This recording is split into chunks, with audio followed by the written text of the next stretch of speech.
The Moons of MIRRODIN. Part 1 of the MIRRODIN Cycle by Will McDermott. Prologue. The Warden.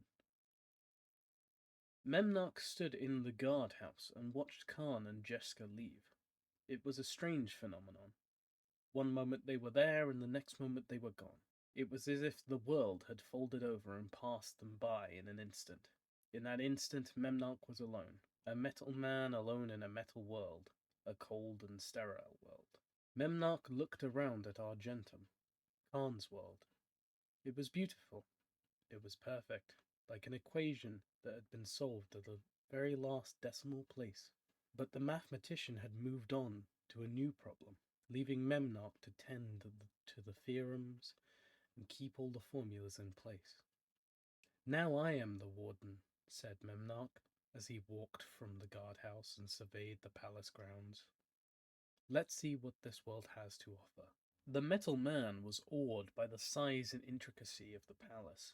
Each wall, each window, each buttress was but a single facet in a convoluted pattern or complex equation. Minarets extended at impossible angles. Walls curved around one another, connecting top to bottom, and many of the buttresses indeed seemed to be flying. Silver walls and translucent windows met in a space that seemed to extend to infinity. It was a marvel of complicated algorithms and fractal mathematics, a wonder to behold. The new warden felt he could spend 1,000 lifetimes delving into the secrets of his master's world and the incredible castle Khan had constructed. He stood on the grounds contemplating the fractal facets of the walls, the impossible curves of the arches, and the elegance of the extraplanar geometry Khan had mastered as a planeswalker. But time had no real meaning to Memnarch. He was an artificial being on an artificial plane with no frame of reference for the linear passage of time. Argentum had no suns or moons, no rotation through space to give the metal man any sensations of time's movement. An outside observer might have thought the warden was a statue on the grounds of a fabulous castle. After a time, a decade, by some standards of timekeeping, Memnarch turned to look at the grounds around the base of the Galdrun Palace. Galdrun. That was what Khan had named the castle, just as he had named the world Argentum. Khan was gone now. Memnarch could name the world and its places himself if he wished. But would that be too presumptuous? Too arrogant? Khan was a planeswalker, a god by most definitions of the word. What right did Memnarch have to take on the role of god on Khan's world? Yet, as he walked through the grounds, Memnarch began to realize that even Khan was not a perfect being. His gardens were less impressive than the castle, stale and sterile. Each silvery tree, bush, and flower was arranged in mathematical precision. His gardens were less impressive than the castle, stale and sterile. Each silvery tree, bush, and flower was arranged in mathematical precision. Each leaf on every tree was unique, but as Memnarch studied them, he began to understand the mathematics behind their construction. The total variations limited the number of each tree, shrub, and flower to no more than 8 of any single type. Khan's mathematics could not create nature, only give the illusion of reality in his world. Memnarch longed for more. He left the grounds and ventured out into the world around the castle. The stone-like metal and silver vegetation of the palace grounds gave way to a monochrome land of perfect angles and fractal complexity. The palace sat upon a great silver mesa, and Memnarch could see canyon walls stretching to the horizon. At first glance, Khan's world looked natural, but up close, Memnarch could see silvery surfaces of all too perfect rock formations. Plateaus jutted up from the canyon floor at seemingly random locations, but Memnarch detected the subtle constant that permeated the random plateau generator. After a time, a few years as time is measured among humans, he found it easy enough to map the entire canyon by viewing this one small section. Memnarch contemplated following the lazy Quicksilver River that meandered in a complex wave through the center of the canyon. The journey could verify his map, but that trip would be pointless. His calculations were correct. He knew this without the proof. As his eyes wandered over the canyon, Memnarch noticed rain falling near the horizon. He looked up, but there were no clouds in the sky. For that matter, no sun provided light on this world. This information had, of course, been inside Memnarch from the beginning, but he noticed it now as if seeing it for the first time. The stars above provided all of the illumination necessary, for their light was reflected from the thousands of mirrored surfaces across Khan's world. But if there were no clouds, how did it rain? The rain seemed to be coming from the stars themselves.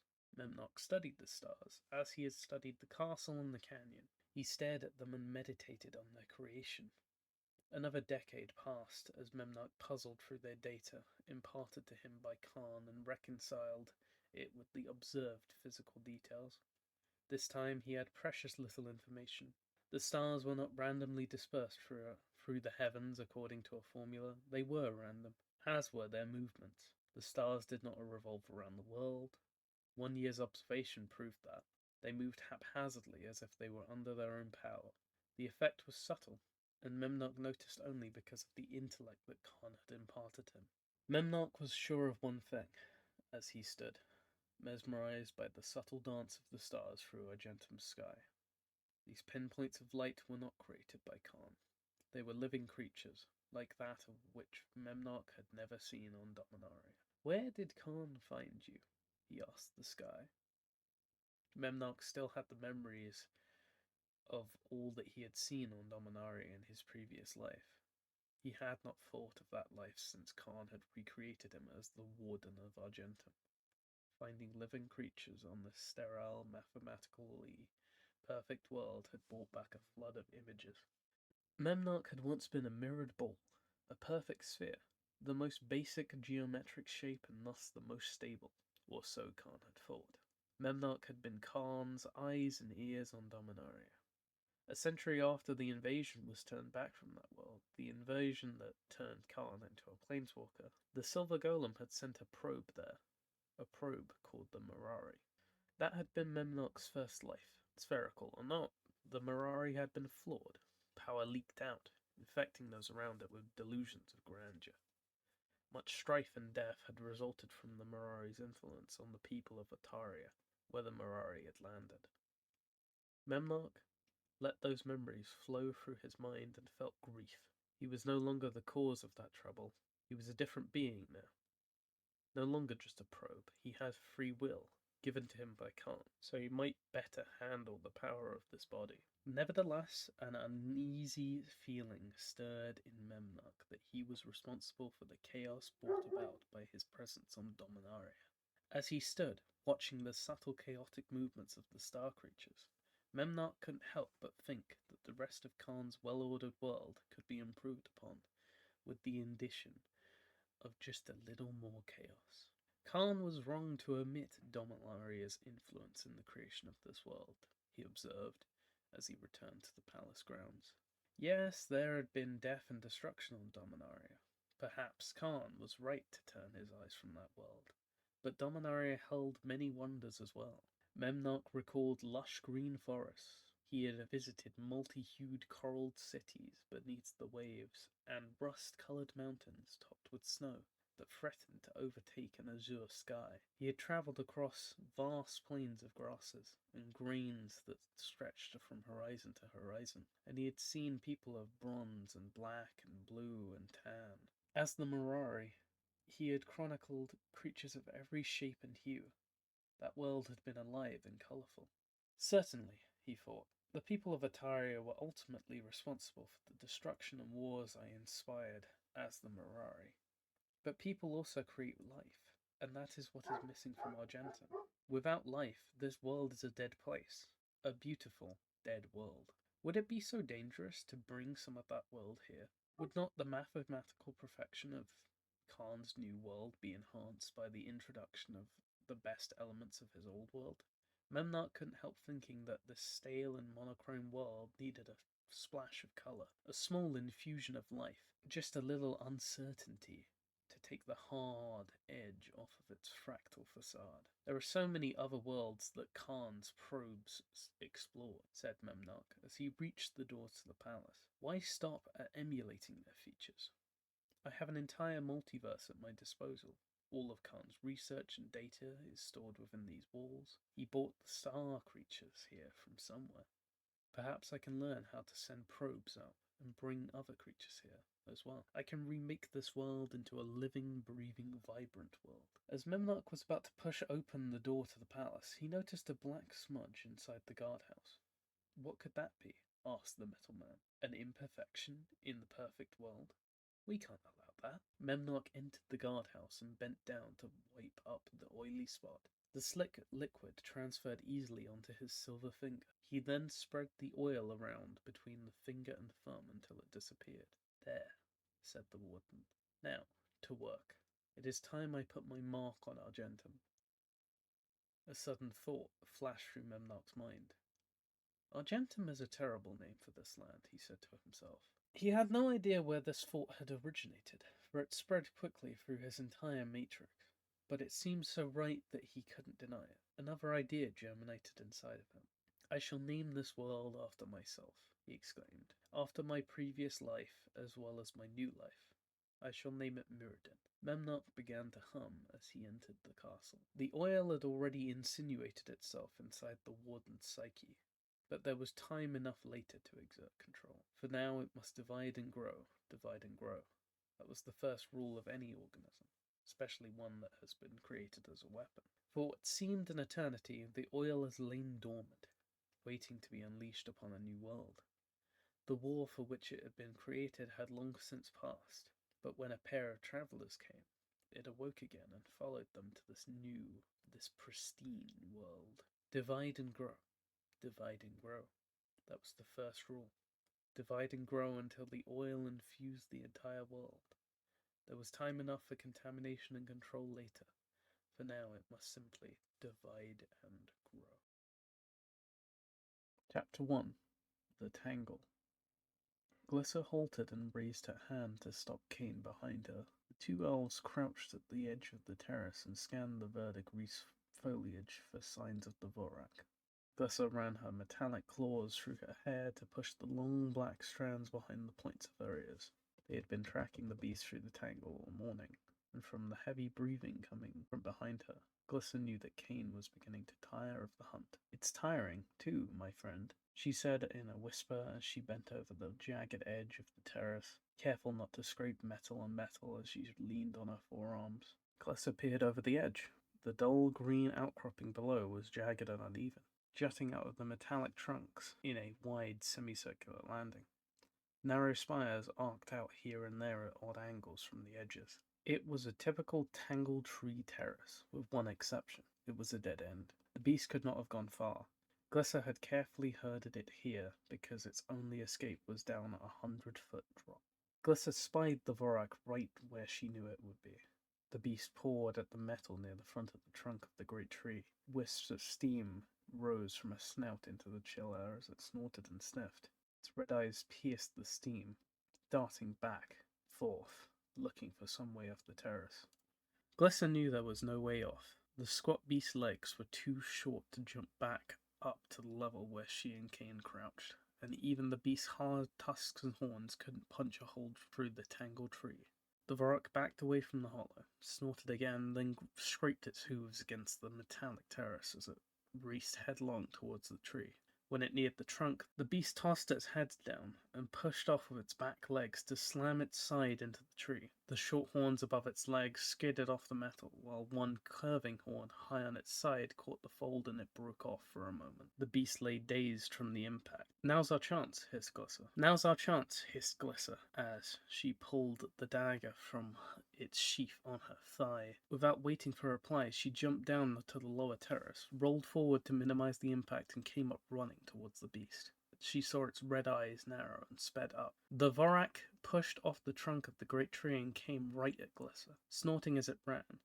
She had only a moment to think. She slowed slightly and watched the beast. As soon as the Vorak dropped its head, Glyssa dived over it, just missing the horns growing from the beast's spine where it pushed off, and twisted its body around it to slam into it.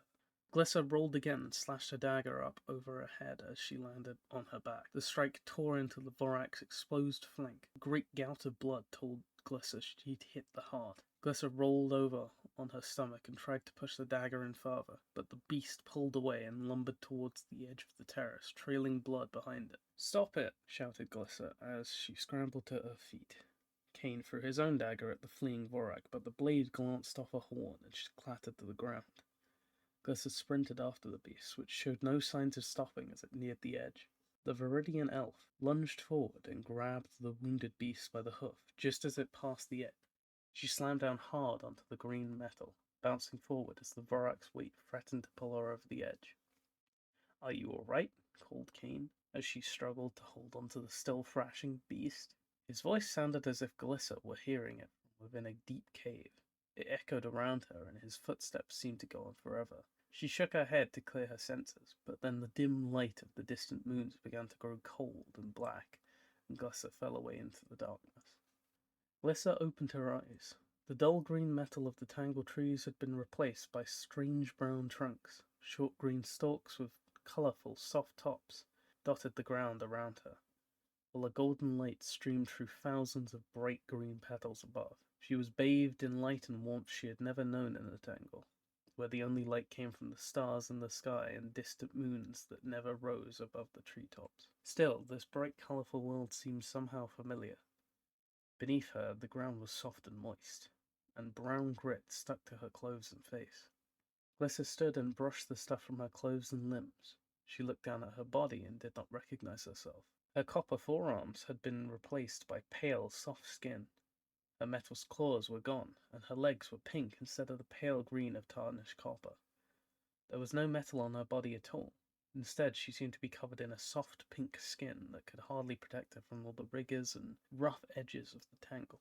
Glyssa's Vorak hide jerkin was gone as well. She was now covered by strands of brown vines woven through green petals to create a flowing blouse and skirt.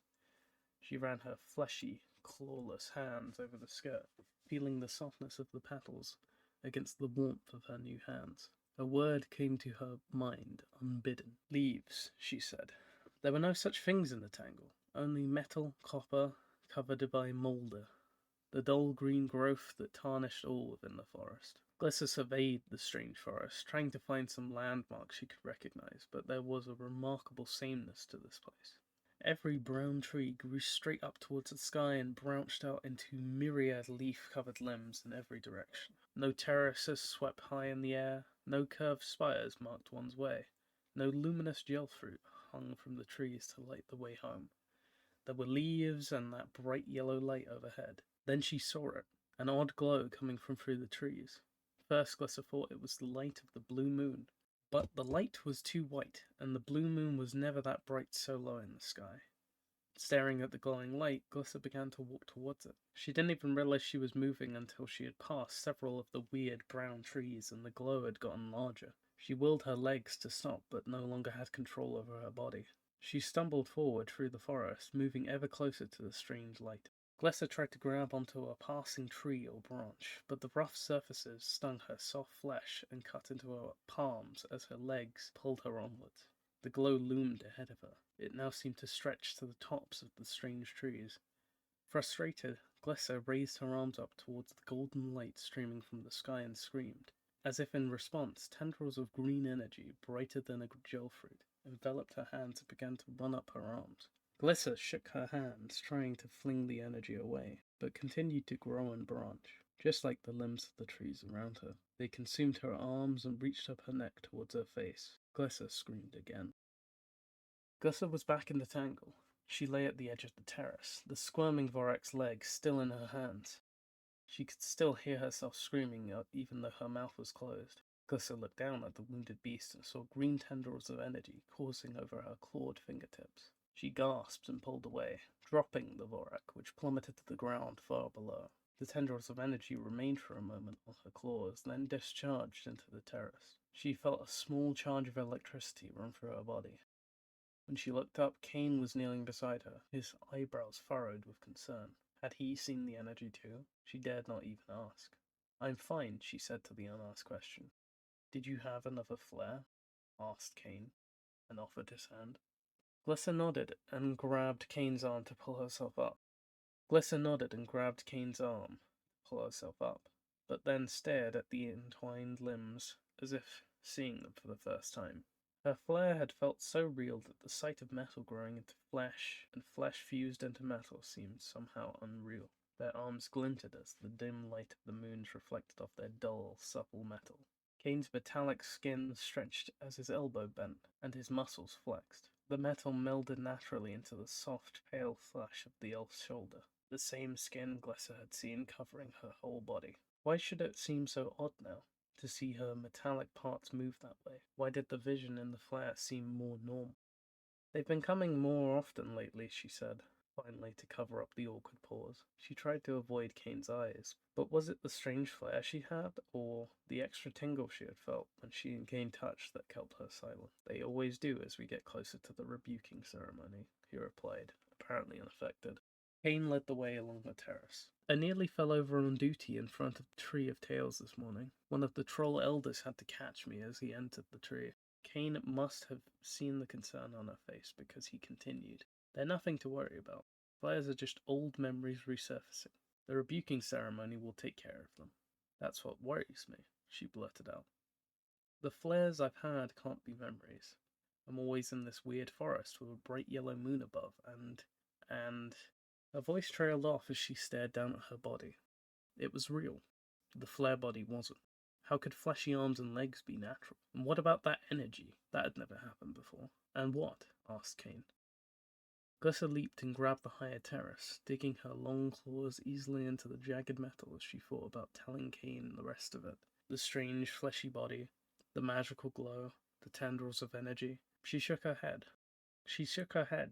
Kane had been her best friend for over 100 cycles. Her only friend to come back after the last rebuking ceremony, Glissa reminded herself. She'd believed at the time that the ceremony was a conspiracy by the trolls to control the elves by denying them their past, and had made the mistake of urging her friends to stay away from the ceremony.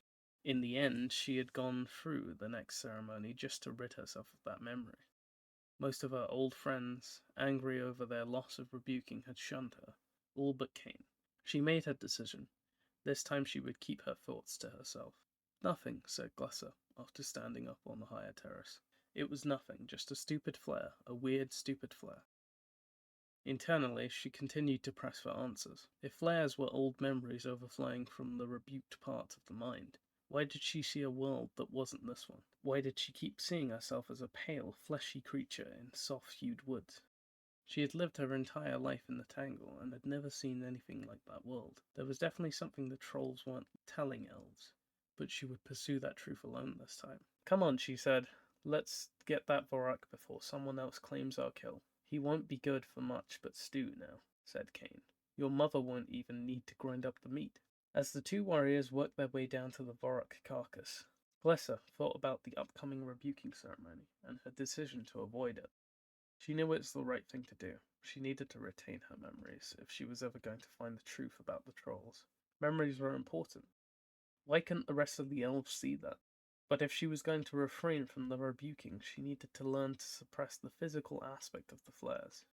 It would be a long 100 cycles if she fell down every time she had a flare. Glissa looked down at Kane as they dressed the Vorak. Perhaps she should tell him of her plans, though not of the content of the flares. Maybe he could help. Maybe he would understand.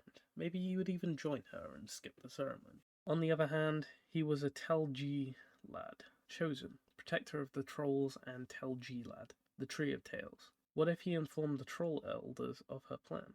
Might they force her into the ceremony? She would just have to risk it, she decided. She needed to tell someone, and Kane was her only friend. She needed him by her side. Why don't you come over for stew this evening? She asked casually as she could. Kane pulled his dagger out of the ribs of the Vorak and smiled at Glissa. Sounds good, he said. I'm on duty all night. Some hot Vorak stew will keep me warm. Kane stood in the doorway, looking uncomfortable in his sentry uniform. It was made from slagworm plates and cut higher on his neck and lower on his thighs than his hunting levers. The plates interlocked and rattled slightly as Kane shifted his weight back and forth. It was distinctive armor, a dull red in the tangled sea of green. No other warriors except those who guarded the Tree of Tales were allowed to wear it. But the plates gave the armor a particular stiffness that Glissa felt would restrict a warrior's movement. She told Kane that was her reason for turning down the post when it was offered to her. The truth of the matter was something that she was sure Kane probably didn't want to hear. She smiled at her friend and said, "Come in, you don't have to wait at the door like a stranger. Dinner is almost ready." As he passed, Glyssa noticed that Kane has combed his short black hair since their hunt and polished his arms and legs. The copper relief of the etched runes he had received when he had become one of the chosen shone in the gelfruit light hanging from the main chamber. Another tingle ran down Glyssa's spine. She wondered if the polish was meant to impress her mother, or the trolls. Probably all three, she thought, even though she hoped it was only for her. She ushered her friend into the main room and sat down with him at the table. Glyssa knew that Kane had always been in awe of her house. It was larger than most Viridian homes. The main room seemed like a huge knothole cut from the tangle tree. The circular opening led into a room that was big enough for kitchen, dining room, and parlor. Familiar spires exited the room at odd angles, forming bedrooms and storage rooms. There were only 4 of them. Glyssa, her mother and father, and her little sister, Liez. But father was an important figure in the tangle and would never give up the comfort or the safety of this house, even if it was too big for their needs. They were near the center of the tangle and high up on the terraces, where the levelers never ventured. Glyssa loved the house and the family position that allowed them to live there, although the stress of being her father's daughter had often kept her apart from her peers. "Where is everyone?" asked Kane, pulling Glyssa from her reverie. "Putting on the former attire, just like you," said Glyssa. She was still wearing her hunting jerkin, and she had even found time to cull the tangles from her hair. Mother had even allowed her some of her precious water to wash the blood from her hands and face. I'm going on duty right after dinner," said Kane. "I had to wear." Glyssa poked Kane in the ribs and laughed. "Don't be so defensive," she said. "You're too easy to target when you get like this. Mother's out getting more water from the rain basin, and father had some important council business. Lies is up in her spire, making herself pretty. I think she likes you." Kane blushed. "She's half my age. She's never even been through a rebuking ceremony. Glyssa was laughing again. "Don't worry about her. She's still a girl. She doesn't realize that there are more important things in life than men." Kane looked as if he were waiting for Glyssa to laugh again, but instead she pulled her chair closer to his. "Listen," she said. "I'm glad we have a moment alone. I have something serious to talk to you about." "Oh," said Kane. A tentative smile formed on his lips. "Is there someone—" Glyssa put her hand up. "No, it's not like that. I'm not ready to be anyone's mate. Not yet. I'm a warrior, not a wife." "Then why did you join the Chosen?" "I don't know," she replied truthfully. "I've always felt my path led somewhere else." "I know," said Kane. "Some place where no one else can follow. You live your life apart from the world, Glyssa. When are you going to join the rest of us and live here in the Tangle?" "That's what I wanted to talk to you about," said Glyssa. She looked down at her hands and remembered the flare, the pale skin and the magical tendrils of energy. "I'm not going to attend the rebuking ceremony." "You're what?" cried Kane. He stood up, nearly knocking over his chair. Glyssa looked up at her friend. "Why do we have flares?" she asked. Kane snorted at the simplicity of the question. "We have them because the memories are too painful to keep inside us any longer," he said. "That's why we need the rebuking ceremony, to purge those memories and remove the pain." Glyssa reached out and pulled on Kane's hand to get him back into his chair. "That's what the trolls tell us. But why do the trolls not attend the ceremony? Why do they write down our history on the Tree of Tales? If memory is so painful, why record it?" "Yes, again," he asked. "The trolls are not our enemies, Glyssa. They record our history on the Tree of Tales so that we can forget. Those who want to know our past consult the troll elders. The rest of us are free of it." Glyssa held Kane's hand and looked into her eyes. "I want you to understand," she said. "I've read the tree, all of it. The Tree of Tales only goes back a few hundred cycles. The earliest runes have been removed. I know there is more to our history than we are being told. The only way to find out what the trolls are keeping from us is to not go through the ceremony. I have to do this, Kane, and I'd like you to do it with me. I need your support. I need you." Kane looked at the floor for a long time.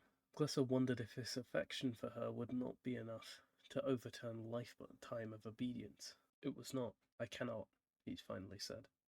"Look, I believe in the trolls. They have always been good to us. I served them for the flare's sake. I can't just defy them." "You're not going to tell anyone, are you?" asked Glyssa, wondering if her trust would be her undoing again. Kane took a deep breath. "No," he said. "You are my friend. I will keep your secret. But why tell me any of this?" "Because I care for you, Kane," said Glyssa. Before he could react, she said hastily, and my flares have been getting worse. I need help. Good evening, Kane, came a lilting voice from behind her.